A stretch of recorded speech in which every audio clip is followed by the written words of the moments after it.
Avant toute chose, permettez-moi de rendre grâce à Dieu pour la grâce et le privilège d'avoir réussi à organiser cet important atelier de sensibilisation à l'endroit des professionnels de santé et des administratifs sur la prise en charge de l'infertilité au Burundi. Ceci est le deuxième atelier organisé par la Fondation Bonne Action Mugiraneza en rapport avec l'infertilité. Le premier qui était organisé en l'an 2021 et qui a donné des résultats positifs était concentré sur la problématique de l'infertilité au Burundi.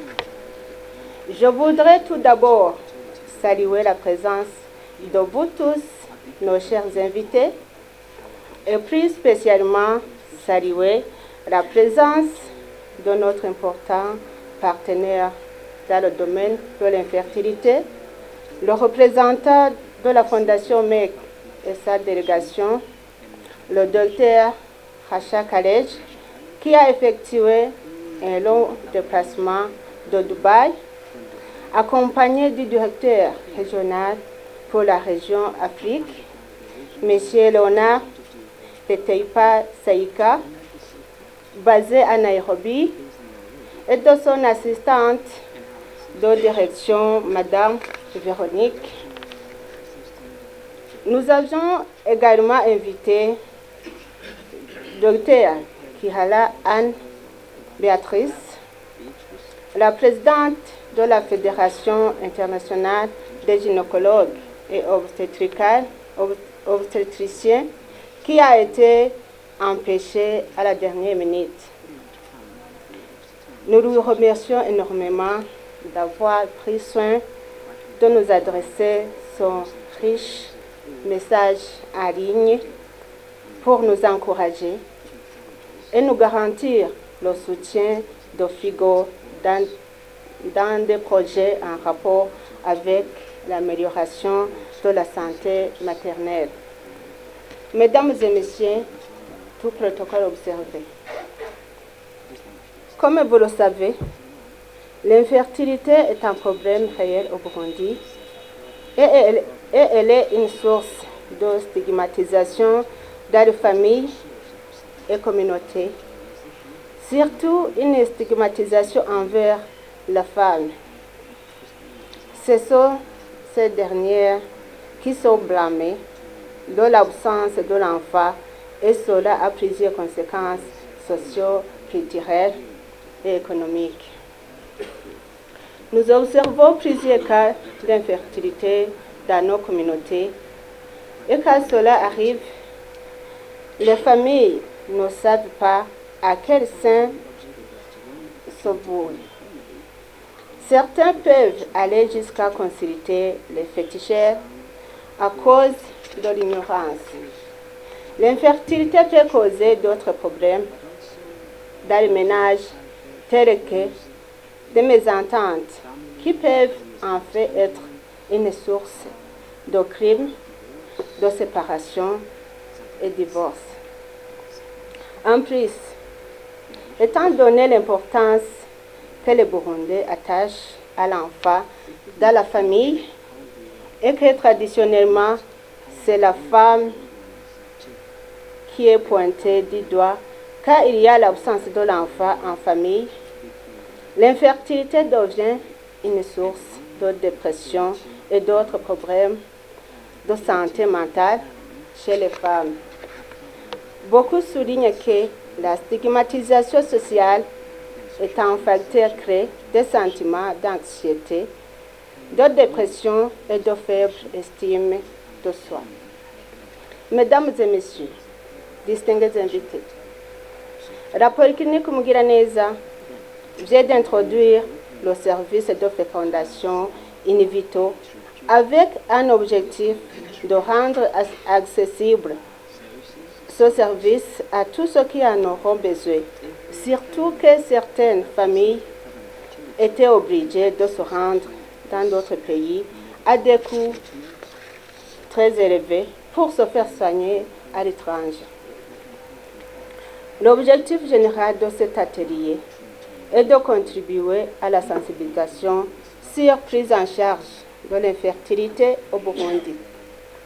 Cet atelier est une occasion d'informer les leaders administratifs et professionnels de santé à propos des techniques de prise en charge de l'infertilité existantes au Burundi et d'échanger sur les principales causes de l'infertilité, les stratégies de sa prise en charge au niveau communautaire.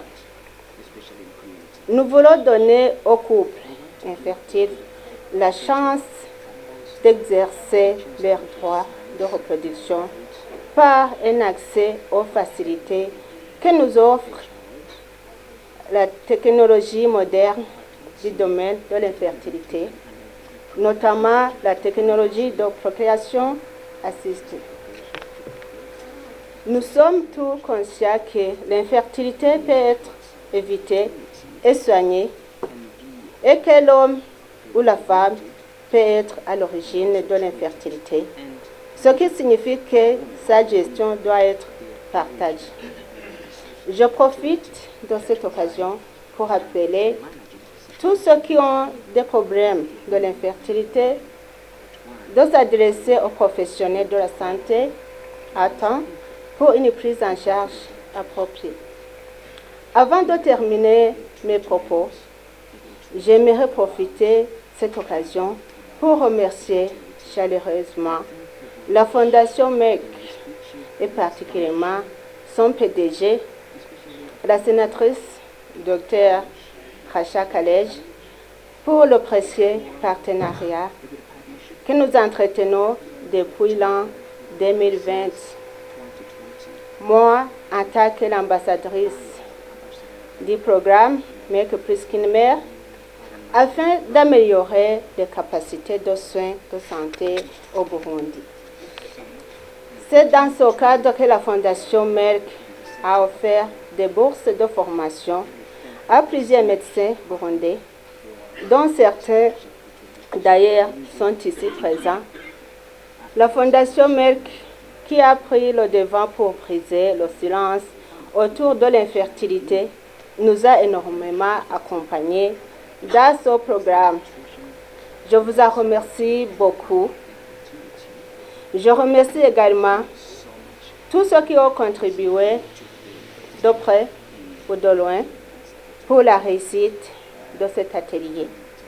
Un atelier qui a été organisé en partenariat avec la Fondation MEC, avec l'appui de l'Office de la Première Dame pour le développement au Burundi. Je voudrais reconnaître également l'appui d'OFINWAP pour la réussite de ces activités.